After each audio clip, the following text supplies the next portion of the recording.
Buenos días. Continuamos. Talento. ¿Cuáles son sus aspectos duraderos? En las páginas anteriores hemos venido invocando la palabra talento. Es hora de estudiarla más a fondo.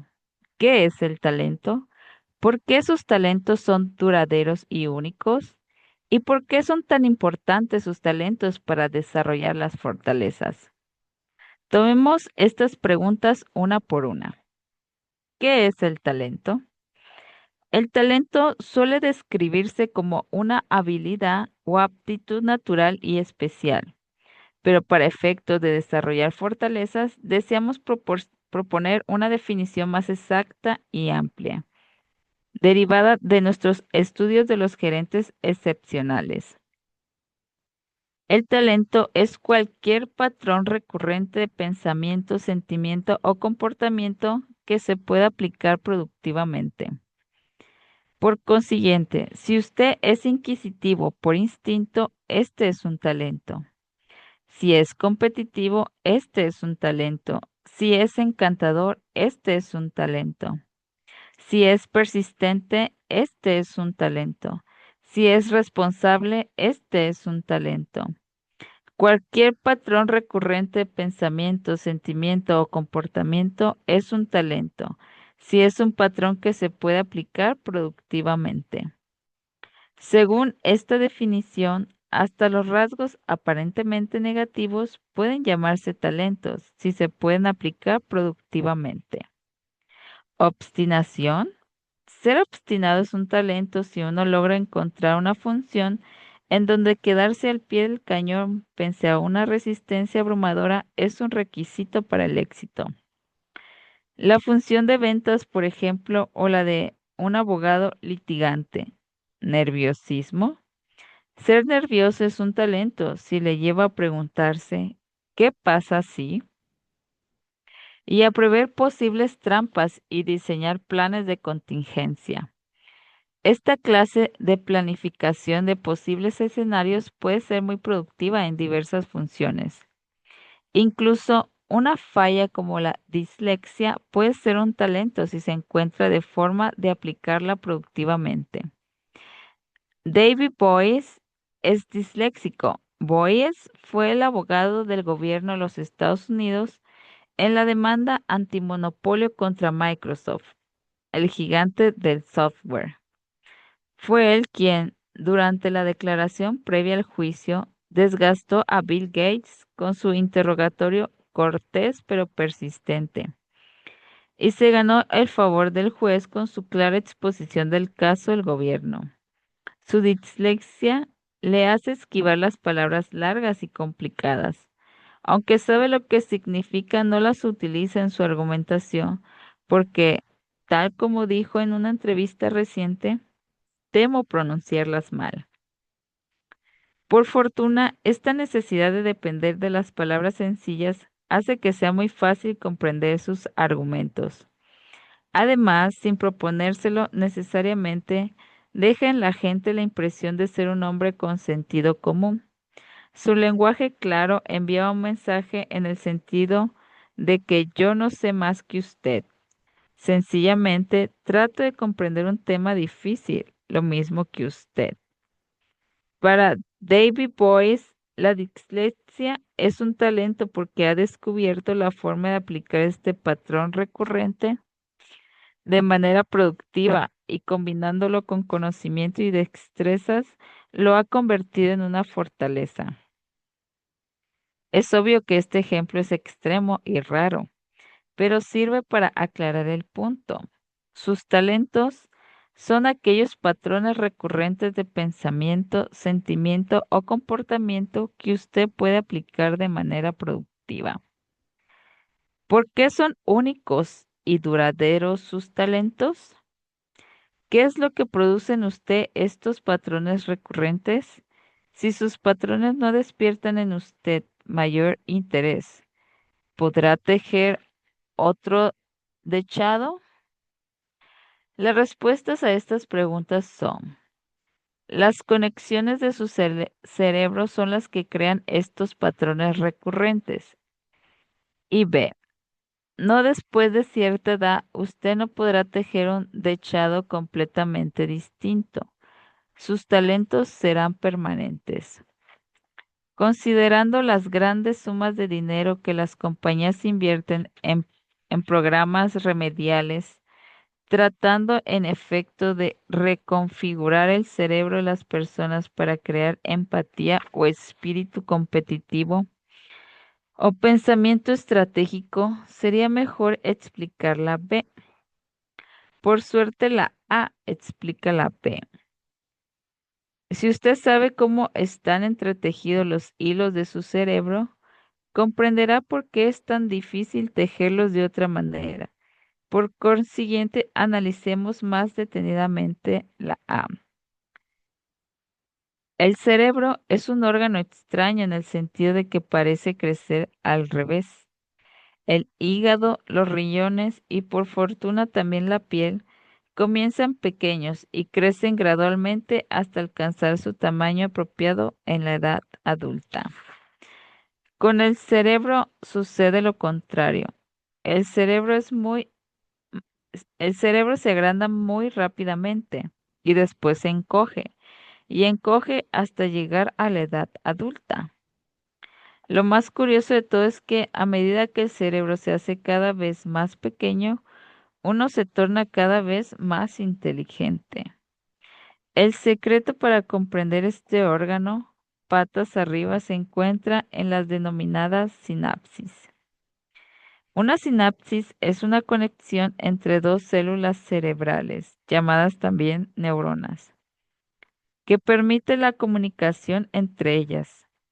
Estas sinapsis son los hilos y es importante saber sobre ella porque, como dice un texto de neurología, el comportamiento depende de la formación de interconexiones apropiadas entre las neuronas del cerebro. Dicho de forma más escueta, las sinapsis son las creadoras de los talentos. Entonces, ¿cómo se crean las conexiones sinápticas? A los 42 días de gestación, el cerebro experimenta un aumento repentino de crecimiento que dura 4 meses. En realidad, la expresión aumento repentino no hace justicia a la escala de lo que sucede. El día 42 aparece la primera neurona. En 120 días después hay 100.000 millones de ellas. Quiere decir que cada segundo se crean 9.500 neuronas nuevas. Pero una vez que cese esta asombrosa explosión, termina también parte del drama de las neuronas. Tenemos 100.000 millones cuando nacemos y conservamos ese mismo número hasta bien entrada la madurez. Sin embargo, el drama real, el de la sinapsis, apenas comienza en otra parte del cerebro. 60 días antes del nacimiento, las neuronas comienzan a tratar de comunicarse entre sí. Cada neurona se estira literalmente, estira una hebra denominada axón e intenta establecer una conexión. Cada vez que se establece con éxito una conexión, se forma una sinapsis. Y durante los primeros 3 años de vida, las neuronas demuestran un éxito fenomenal en la fabricación de estas conexiones. En efecto, a los 3 años, cada una de las 100.000 millones de neuronas ha formado 15.000 sinapsis con otras neuronas. Solo para aclarar, son 15.000 conexiones por cada una de los 100.000 millones de neuronas. Así se teje el patrón de hilos de cada uno de nosotros, extenso, intrincado y único. Pero entonces sucede algo extraño. Por alguna razón la naturaleza nos induce a hacer caso omiso de muchos de esos hilos cuidadosamente tejidos. Y como sucede con la mayoría de las cosas, los hilos olvidados se dañan y las conexiones de la red comienzan a deshacerse.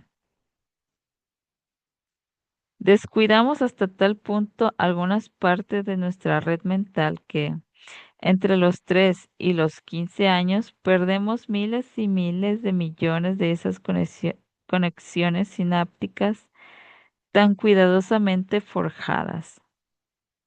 Cuando despertamos el día de nuestro sexto cumpleaños, la mitad de la red ha desaparecido. Y la mala noticia es que no es posible reconstruirla. Es cierto que durante la vida el cerebro conserva algo de su plasticidad original. Por ejemplo, tal parece ahora que para el aprendizaje y la memoria es necesario formar nuevas conexiones, lo mismo que para poder manejar la pérdida de una extremidad o de la vista. Sin embargo, para la mayoría de los efectos prácticos, la configuración de la red mental con toda la gama de conexiones que van desde las más fuertes hasta las más débiles no cambia mucho a partir de la adolescencia. Todo esto suena muy extraño. ¿Por qué haría semejante cosa la naturaleza? ¿Por qué gastar tanta energía en crear esta red solo para permitir que grandes fragmentos de ella se marchiten y mueran? Tal como el educador John Broad describe en su libro The Myth of the First 3 Years, el mito de los primeros 3 años. La respuesta a esta pregunta es que en lo que se refiere al cerebro, menos es más. Los padres que cuelgan móviles en blanco y negro y tocan música de Mozart en la cuna para la estimulación de creación de sinapsis en sus hijos, realmente no comprenden el asunto. No es cierto que a mayor número de sinapsis, mayor la inteligencia o la eficiencia de las personas. La inteligencia y la eficacia depende de la capacidad de cada quien de aprovechar sus conexiones más fuertes. La naturaleza nos obliga a desactivar miles de millones de conexiones, precisamente para darnos la posibilidad de explotar las que quedan. Perder las conexiones no es algo que nos deba preocupar. De eso se trata precisamente el asunto. En un principio, la naturaleza nos da más conexiones de las que jamás necesitaremos. ¿Por qué? Durante esos primeros años es mucho lo que debemos absorber, pero eso es lo único que hacemos, absorber. Todavía no le encontramos sentido al mundo. No podemos porque con esa abundancia de conexiones es demasiado grande la cantidad de señales que recibimos de todas las direcciones. Para encontrarle sentido a nuestro mundo debemos bloquear parte del ruido de la mente. La naturaleza nos ayuda a hacer eso precisamente durante los primeros 10 años.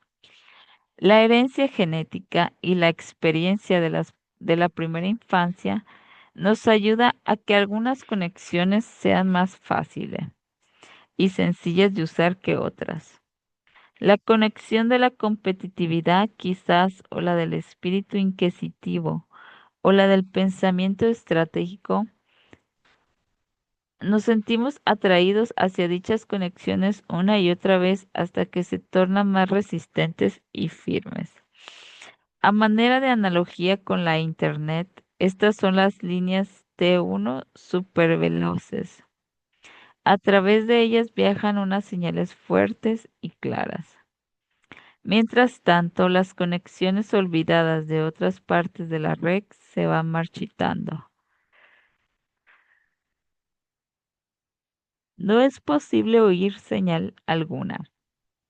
Por ejemplo, si usted llega a tener una línea T1 para la competitividad, cuando vea cifras no podrá abstenerse de utilizarlas para comparar su desempeño con el de otras personas. O si llega a tener una línea T1 para el espíritu inquisitivo, usted será la clase de persona que no podrá abstenerse de preguntar ¿por qué? En el otro extremo, usted podía perder su conexión para el centro de atención, a diferencia del general Powell, Su cerebro se paraliza cuando alguien siente los ojos del público fijos en usted. O quizás no tenga conexión para la empatía. Aunque la razón le dice que la compañía es importante, sencillamente no logra detectar las señales enviadas momento a momento por otras personas. A nivel microscópico, la red mental con su gama de líneas que van desde la T1 veloces hasta las conexiones interrumpidas explica la razón por la cual nos sentimos cómodos con ciertos comportamientos y reacciones, mientras que con otros, por mucho que practiquemos, nos sentimos torpes y forzados. Y así debe ser. Si la naturaleza no redujera nuestra red a un número menor de sólidas conexiones, jamás alcanzaríamos la madurez del adulto. Sugeríamos siendo niños paralizados en medio de una sobrecarga sensorial. El escritor Jorge Luis Borges imaginó cómo podría ser un personaje así. Describió sobre un niño poseído de memoria infinita. Nada se le escapaba.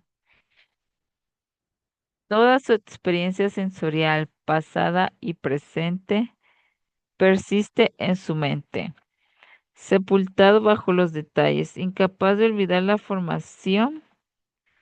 formaciones cambiantes de todas las nubes que ha visto. No puede formar ideas generales y por tanto no puede pensar. Un niño como este tampoco podría sentir ni establecer relaciones, ni tomar decisiones de ningún tipo. No tendría personalidad, preferencia, criterio ni pasión. Carecería de talento. Para salvarnos de este destino, la naturaleza y la crianza refuerzan algunas de sus conexiones y le permiten que otros miles de millones de ellas se desvanezcan. Y así surgimos como individuos con talentos diferentes, dotados con la bendición o la maldición de reaccionar frente al mundo de una manera singular y permanente. Para muchos de nosotros es difícil aceptar esta singularidad duradera. Nuestros talentos nos llegan con tanta facilidad que desarrollamos una falsa sensación de seguridad. ¿Acaso no ve el resto de lo de la gente, el mundo tal y como yo lo veo? ¿Acaso no siente todo el mundo la misma impaciencia por iniciar este proyecto? ¿Acaso no desea todo el mundo evitar el conflicto y llegar a un común acuerdo? ¿Acaso no ve todo el mundo los obstáculos que encontraríamos por este camino? Nuestros talentos se sienten tan naturales que nos parecen de sentido común. De cierta manera, es muy consolador creer que el sentido que le encontramos al mundo es común a todo el mundo. Pero la verdad es que nuestro sentido no es común en absoluto. El sentido que le encontramos al mundo es individual. Nuestro sentido, nuestro patrón recurrente de pensamiento, sentimiento o comportamiento es producto de nuestra red mental singular. Esta red actúa como un filtro encargado de clasificar y tamizar el mundo que encontramos a nuestro paso, llevándonos a centrar la atención en ciertos estímulos.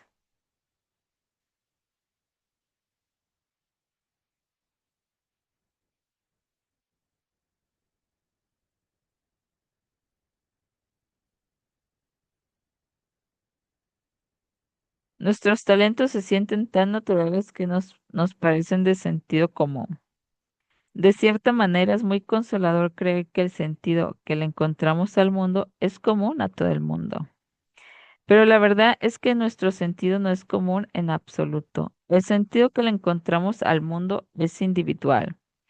Nuestro sentido, nuestro patrón recurrente de pensamiento, sentimiento o comportamiento es producto de nuestra red mental singular. Esta red actúa como un filtro encargado de clasificar y tamizar el mundo que encontramos a nuestro paso, llevándonos a centrar la atención en ciertos estímulos y a desconocer otros, por ejemplo, y a desconocer otros por completo. Para ilustrar esto, imagine que se sienta a comer con 5 amigos en su restaurante preferido. Digamos que usted ha sido bendecido con el talento empatía, de manera que en esta situación como está su filtro mental le hace preguntarse cómo se siente cada quien esta noche.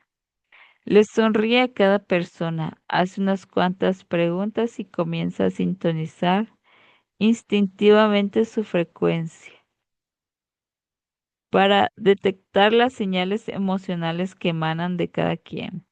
Y al mirar alrededor de la mesa es tentador. Y para ser franco y más fácil.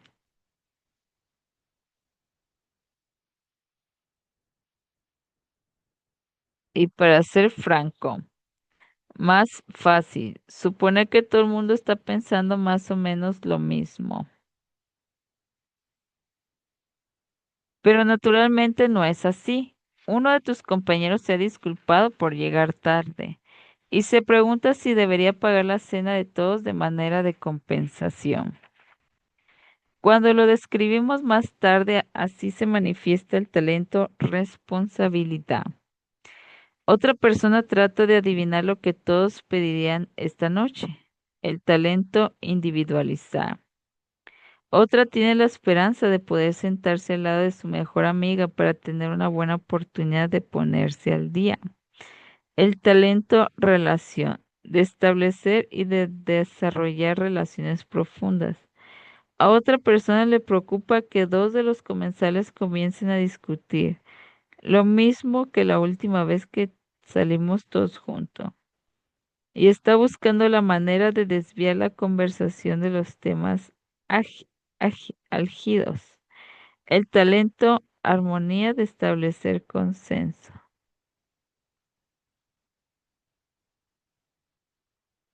El último de los comensales es indiferente a todo esto y está ensayando mentalmente la anécdota graciosa que piensa relatar más adelante. El talento comunicación, de encontrar el drama en las palabras. 5 amigos en una misma situación, cada uno de ellos filtrando la información que recibe de manera radicalmente diferente a la suya propia.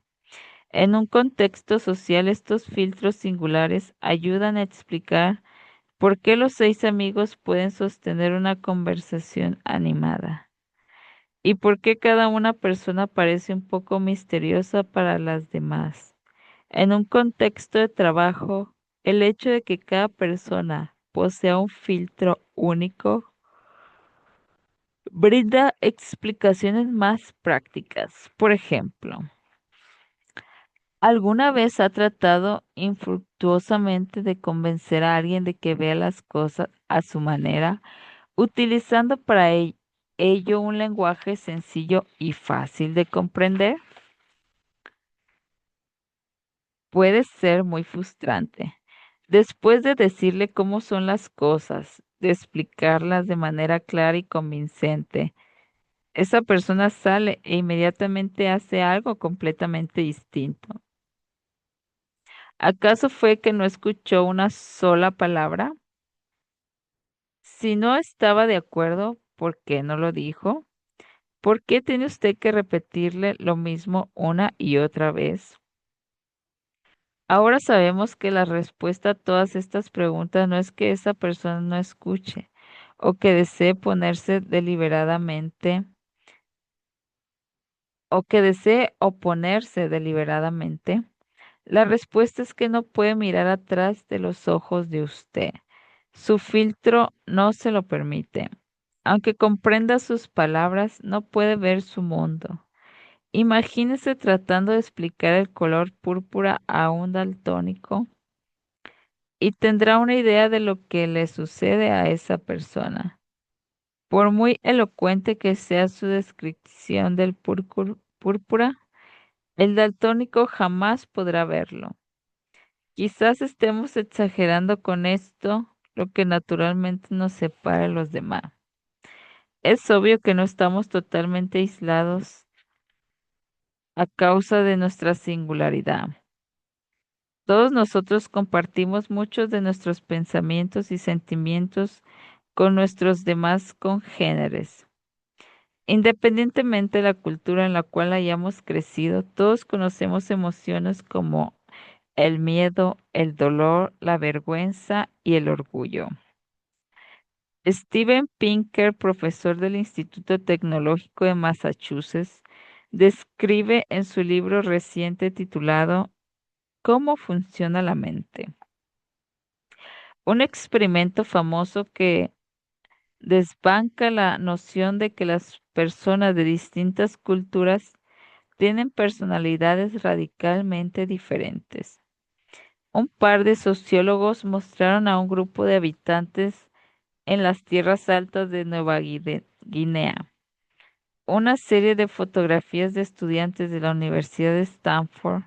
En cada una de las fotografías aparecía el rostro de un estudiante estadounidense en un rapto de emoción extrema, alegría, amor, disgusto o dolor.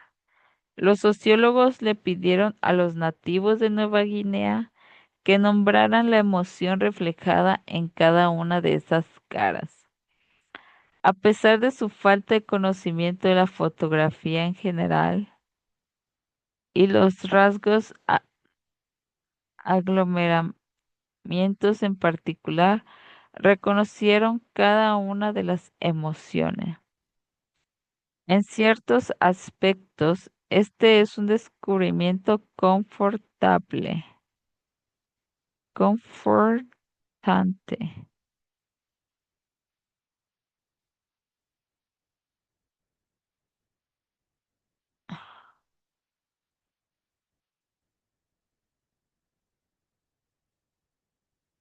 Refuerza la noción de que independientemente de nuestro patrimonio cultural, podemos en realidad relacionarnos mutuamente. Sin embargo, descubrimientos como este no niegan lo que hemos venido diciendo sobre la singularidad del filtro de cada individuo. Las fronteras de la experiencia humana son finitas.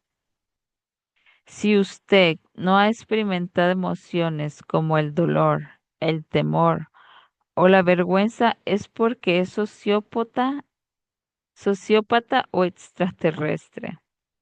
Pero dentro de estos límites hay diversidad y una gama significativa.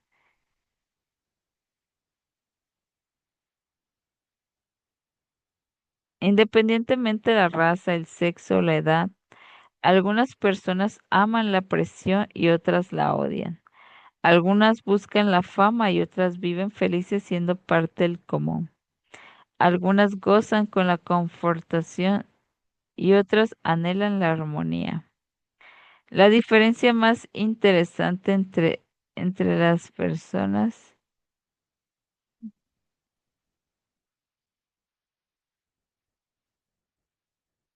rara vez ocurre en función de la raza, el sexo o la edad. Ocurre en función de la red de conexiones mentales de cada quien. Como empleado individual encargado de su propio desempeño y de dirigir su carrera, es crucial que usted logre comprender con exactitud la forma como se han forjado sus conexiones mentales. Como gerente debe tomarse el tiempo para identificar los distintos talentos de su personal. En el capítulo siguiente, con la ayuda de algunas pistas para identificar el talento y con el perfil de fortalezas, le ayudaremos a hacerlo. Pero antes de eso, es preciso responder a la última pregunta. Y hasta aquí nos quedamos. Continuamos mañana. Muchas gracias.